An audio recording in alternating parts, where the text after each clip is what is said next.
Bonjour à tous, aujourd'hui j'ai décidé de faire une vidéo un petit peu spéciale, voilà, une vidéo qui va illustrer mes réactions vis-à-vis de certains types de commentaires insultants, étranges, glauques, irrationnels pour la plupart, voilà, que je peux parfois recevoir sous mes vidéos YouTube.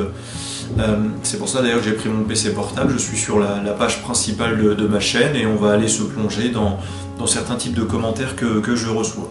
Alors je rappelle que le principe de ma chaîne YouTube, c'est de promouvoir mon travail et mes thèses critiques vis-à-vis de mon ancienne religion, l'islam, que j'ai quitté il y a maintenant près de 10 ans. Voilà, la plupart des sujets dont traitent les vidéos de ma chaîne, voilà, ils sont inspirés directement des chapitres 3 et 4 de mon essai de 450 pages « Il était une fois l'islam », voilà, un essai critique qui tente de faire une contre-expertise la plus rationnelle possible sur le fond et sur la forme des pires lois juridiques du Coran et de la Sunna Sahih, mais aussi voilà, des réalités cosmologiques caduques décrites dans le Coran, en démontant argument après argument toutes les techniques et les pirouettes rhétoriciennes que je déplore et qui sont utilisées par les musulmans lorsqu'il s'agit de relativiser, d'ignorer ou de fuir finalement tant de questions qui les dérangent et tant de constats qui leur font honte. Allez, c'est parti. Ce connard d'Oukasha est en réalité un espion envoyé par le Mossad.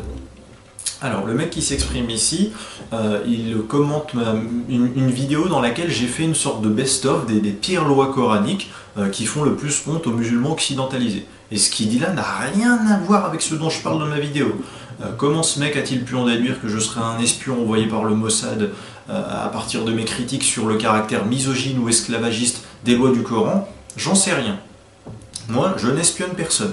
J'exprime juste publiquement des idées en osant montrer mon visage. Ce mec, en fait, il me fait une sorte de procès d'intention, voilà, parce qu'en réalité, il n'a rien à m'opposer sur le fond. Pourquoi est-ce qu'il ne me dit pas, tout simplement, ce que j'aurais pu dire de faux dans cette vidéo? Même si mon livre il avait été commandité par Walt Disney Pictures, par les magasins La Foire Fouille ou par l'agence d'aérospatiale du Burundi, qu'est-ce que ça change au contenu du livre du Coran? Qu'est-ce que ça change au passage de lois esclavagistes et misogynes du Coran? Ça ne change rien. En plus, moi je suis né en France, j'ai grandi en France, j'ai la nationalité française et je suis un patriote qui a décidé d'agir pour la France à travers la littérature. Je ne bosse donc pour aucun service secret, français ou étranger. Je pense tout simplement que tu es malade ou con, tu ne mérites pas le nom de Majid. En tous les cas, mange ton pain juive et profite bien de ta petite vie, Allah et l'islam n'ont pas besoin de toi. Abdelhatif, pourquoi tu fais tant de fautes d'accord à l'écrit? Ça fait beaucoup, je trouve, 4 fautes d'accord sur à peine 3 lignes. Alors, ça te fait quoi quand on répond à côté, hein, et pas sur le fond du message? C'est désagréable, hein? Ferme-la, fils du diable. À quoi sert ce genre de commentaire? Je me suis cassé le cul à faire une vidéo de plus de 30 minutes, la plus pédagogique et la plus argumentée possible pour que le public la comprenne bien. Alors, essaie au moins de me dire ce qui t'a déplu dans ce que j'ai dit. C'est un constat rationnel de me dire « ferme-la, fils du diable ». Et puis d'abord, comment tu sais que je serais plus le fils du diable que son neveu ou son cousin ou son beau-frère? Voilà, sur une de mes vidéos, est-ce que tu as vu le cordon ombilical qui part de mon nombril et qui va jusqu'à Belzébuth, la maîtresse du diable? T'aurais jamais connu le mot agnostique si t'aurais pas vu l'exorcisme d'Émilie Rose. T'es pas drôle, face de poire. Est-ce que t'as été dans mon slip durant toute mon adolescence pour savoir à quel moment j'ai connu les mots agnostique, astigmate ou apodictique? Toi, en tout cas, tu n'aurais jamais conjugué le verbe avoir, comme tu l'as fait dans ta phrase, si tu avais ouvert un Becherel. Younes me dit « Mais enfin, Majid, ta logique antiphysique est-elle l'apanage des effets majestueux, ou alors serait-elle la propriété du mysticisme lacanien ?» Ouais, j'hésite. Moi, je dirais qu'elle est l'apanage des effets majestueux. Ouais. T'es laid, en plus, t'as une bouche de suceur, sale gros bâtarde. Ah là, ça fait plaisir ce genre de message, c'est très constructif, ça donne bien envie d'apprendre à connaître la personne, ça donne envie de chercher à la comprendre. Ah bah quand les arguments sont au rendez-vous, hein, moi j'en reste bouche bée, hein, ouais, je savoure l'éloquence du verbe et la finesse de la pensée, c'est formidable. Va donc te faire sodomiser, Wuld Haram, la spiritualité n'est pas le matérialisme. Alors, Wuld Haram, littéralement fils de l'interdit, fils de l'illicite, de façon poétique, on va résumer ça par bâtard, si vous voulez. Donc cette personne, elle me suggère d'aller me faire sodomiser, et elle ajoute que la spiritualité n'est pas le matérialisme. Alors déjà, quand ai-je prétendu que la spiritualité était le matérialisme? Je ne m'en souviens pas. En tout cas, voilà, je remercie cette personne pour ce formidable témoignage qui donne une belle image de sa secte. Hein. Voilà, témoignage qui commence par une injure gratuite et qui se termine par le titre d'un sujet du bac. Voilà, c'est super. Shiva Bharati, qu'est-ce que je suis censé répondre à tes commentaires sous mes vidéos? Et puis mettez-vous d'accord entre débiles extra-lucides. Je suis Shaitan lui-même, ou bien je suis son fils, ou son allié, ou son beau-frère. Un mec commence son message en me disant « Dis-moi enfant de pute, tu as quitté l'islam, mais tu passes ta vie à apprendre l'islam. Ça n'est pas contradictoire, tu n'arrives pas à t'en séparer. » En fait, moi, mon but, c'est d'alerter et mobiliser les Français contre l'islamisation de la France et contre l'adaptation de nos lois laïques et libertaires à l'islam politique et juridique. Et je pense que c'est mieux de connaître et comprendre le mal contre lequel on veut lutter, il me semble. Je poursuis donc son message.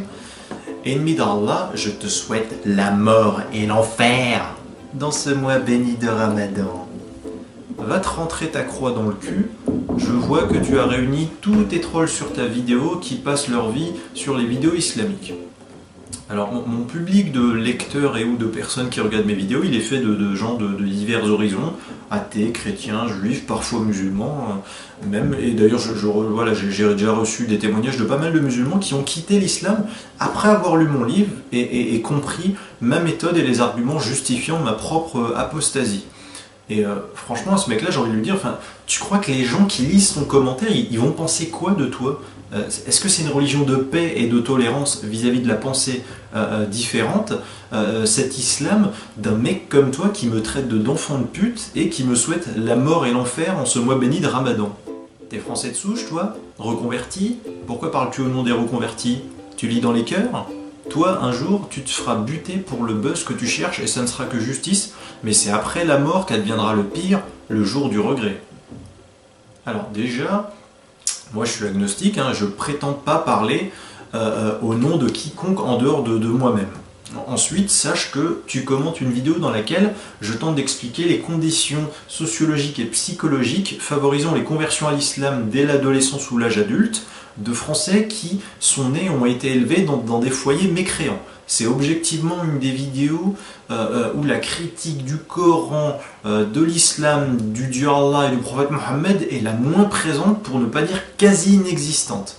Avoir un regard critique sur l'islamisation d'un point de vue sociétal ou social, ça relève, dans mon pays, la France, au jour d'aujourd'hui, voilà, de la liberté d'expression.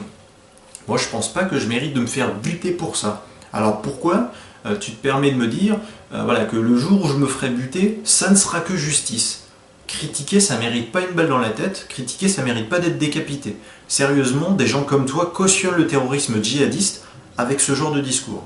J'ai fait un best-of d'un musulman cinglé en fait, qui commente mes vidéos YouTube. Il a notamment mis 5 commentaires assez virulents en fait. Voilà, autour d'une de mes vidéos les plus difficiles à supporter pour les musulmans occidentalisés, ce que je peux tout à fait comprendre. Voilà le genre de vidéo qui peut faire très mal au moral, en tout cas si j'en juge à la prose de notre prix Nobel. Espèce de bounty, mon affaire, hypocrite, t'es traître, tes parents doivent avoir honte de toi, tu verras ce qu'Allah te réserve, calomniateur, tu paieras l'arbin des infidèles bâtards. Oh là là, enfin déjà bon, orthographe catastrophique, pratiquement un mot sur deux c'est une insulte, on dirait qu'il a le syndrome Gilles de la Tourette ce mec. Tu verras ton châtiment, salope. Donc il recommande à nouveau ma vidéo avec un autre commentaire très constructif. Je verrai mon châtiment, salope, ok. Les pires traîtres de l'islam, c'est des gens comme toi, eux, arabe, traître, bâtard. Putain, niveau syntaxe, il y a du boulot, hein. Tu verras quand Allah te brûlera, ou si t'arrive malheur, fils de pute, kofar. Nikomok rattay. c'est très vulgaire, hein, je ne vais pas vous traduire ni comme mouk. Rataille, je ne sais pas ce qu'il a voulu dire, est-ce qu'il a voulu dire racaille, mais la lettre T, elle est pas à côté de la lettre C en fait sur mon clavier, c'est très bizarre. Ce qu'il voulait dire rataille, racaille, j'en sais rien. Et ni comme mouk, il avait l'air d'être particulièrement énervé en l'écrivant, hein, parce que la lettre K, voilà, elle perdure vraiment dans l'expression ni comme mouk. Hein. À la fin, là, elle y est plus d'une dizaine de fois. J'ai l'impression qu'il l'a écrit de cette façon-là. Nicamac, rataille. Entrez. Tu dis vraiment n'importe quoi, bourrico, va étudier le Coran et la Sunna, tu te rendras compte des conneries que tu racontes. Quelle mauvaise foi, c'est impressionnant, tu connais pas l'islam et en plus t'es super moche, ça c'est vrai. Ah voilà, enfin un musulman qui ose me critiquer en argumentant, c'est pas trop tôt, il était temps. Voilà, plus j'avançais dans son message, plus j'avais peur de recevoir une plaidoirie à charge avec aucune justification sur le fond. Mais heureusement à la fin j'étais totalement rassuré. Là, à la fin de son message, il y a l'argument qui tue, contre lequel je ne peux pas lutter. Hein. Tu ne connais pas l'islam, et en plus t'es super moche, ça c'est vrai.